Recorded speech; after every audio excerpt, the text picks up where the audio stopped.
staff, and then at the very, very end, the entire team, everybody, all the models, all together on the turntable in one giant. Those 2 stars I'll work on later this year, and we'll post. Oh, dear God. Hello again, everybody, and welcome back. Cornelius Prax reporting from Southern Indiana. This is the final video of this Halfling team.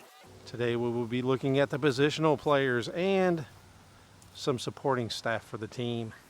The one thing that I did have to do with this team is the first time I've done this since the mid-90s.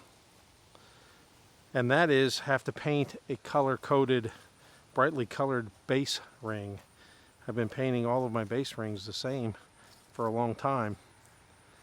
Because back when I first started in 2nd edition, the game was set up different. Basically, the miniature just told you what race the player was, and then you actually used colored base rings. The base game came with all the miniatures were the exact same model, just a generic pose. And they had little, instead of 25 millimeter bases, they had tiny gray 20 millimeter bases, which seems small for the models, but it actually came with different color coded base rings that snapped on, thus making the 20 millimeter base a 25 millimeter base by the time it was done. And the color of the base ring told you the position of the player. So the model just told you the race of the player, and then the ring told you the position of the player. But as of 3rd edition and on, they just kind of got away from that, I think. I've seen some people still doing that to this day. That has to be older players like me who remember the time back then. But for the most part, since 3rd edition, I guess the miniatures have been molded so to where you could tell by the miniature what the position is supposed to be. These are the catchers catching the ball. This is the thrower throwing the ball.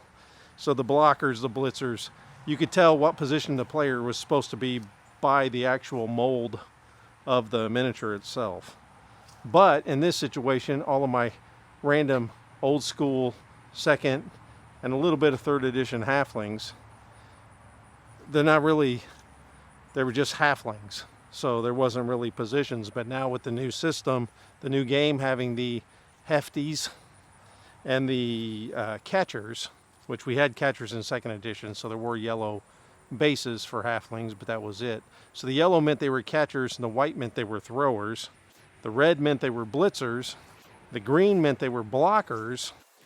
And then you just used gray, just a generic base ring if they were just regular linemen. So in this case, because the Heftys are throwers, I had to go ahead and paint 2 of them with white base rings, and the yellow is for the catchers. So I had to paint 2 of the base rings yellow so they would stand out, because if you just went by the models, there's no way you could tell who was a catcher with the models I've got. So tomorrow morning I'll be heading up to Indianapolis for a little one-day tournament, and I'm not sure if I'll be recording anything there, but it's not exactly the World Cup, but I may record some and do a report from up there.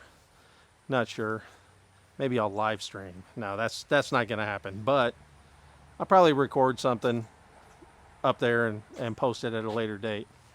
But anyways, now here's the final team. Let's look at the final players and the positional staff, and then at the very, very end, the entire team, everybody, all the models, all together on the turntable in one giant team picture. Thanks for watching, everybody, and I'll see you next time. And I have to report on myself.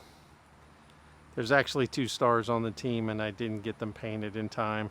The rosters are already turned in, so they're going to be playing in the game, but I'm going to have to proxy for them, and I hate doing that. I've never done that before. I always pride myself on making sure that I have the team painted at least, but I failed this time, so Squirg Snowpelt and Acorn the Squirrel will have to be painted at a later date. Of course, I'll probably do a video of star players later this year when I get a couple done before I start traveling again next year. So now back to our regularly scheduled reveal. Here they come, I think, from that side.